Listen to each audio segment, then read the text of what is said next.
बिस्मिल्लाहिर्रहमानिर्रहीम बिस्मिल्लाहिर्रहमानिर्रहीम। सबसे पहले तो अगर आप नए आए हैं तो चैनल को सब्सक्राइब करें और साथ लगे बेल आइकन को दबा के ऑल नोटिफिकेशन को ऑन लाजमी कर दें ताकि मेरी हर नई आने वाली वीडियो का नोटिफिकेशन आपको बर वक्त मिलता रहे। मैं ये हरगिज़ नहीं कह रहा कि अमेरिका इस यूक्रेन की जंग में नहीं कूदेगा। अमेरिका ज़्यादा चांसेस ये हैं कि अमेरिका कूदेगा और साथ नेटो के ममालिक को भी लेके कूदेगा।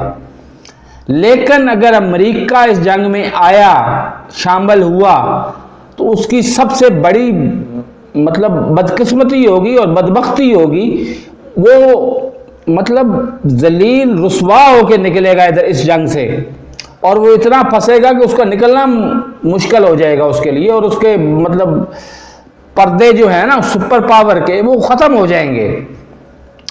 तो अमेरिका को इस जंग में नहीं कूदना चाहिए। वो कूदेगा तो पागल होगा। अमेरिका अगर कूदेगा तो पागल होगा। और मेरी इस वीडियो को ज़्यादा से ज़्यादा लोगों में भी शेयर करें ताकि ज़्यादा से ज़्यादा लोग मेरे इस मौक़िफ़ को जान सकें जो मैं कबल वक्त बता रहा हूँ कि अमेरिका पागल होगा लेकिन वो कूदेगा ज़रूर। तो मेरे इस चैनल को सब्सक्राइब नहीं किया तो सब्सक्राइब कर लें और साथ आगे बेल आइकन को दबा के ऑल नोटिफिकेशन को ऑन कर दें और मेरी इस वीडियो को लाइक और लोगों में ज़्यादा से ज़्यादा शेयर करें। अल्लाह हाफिज़।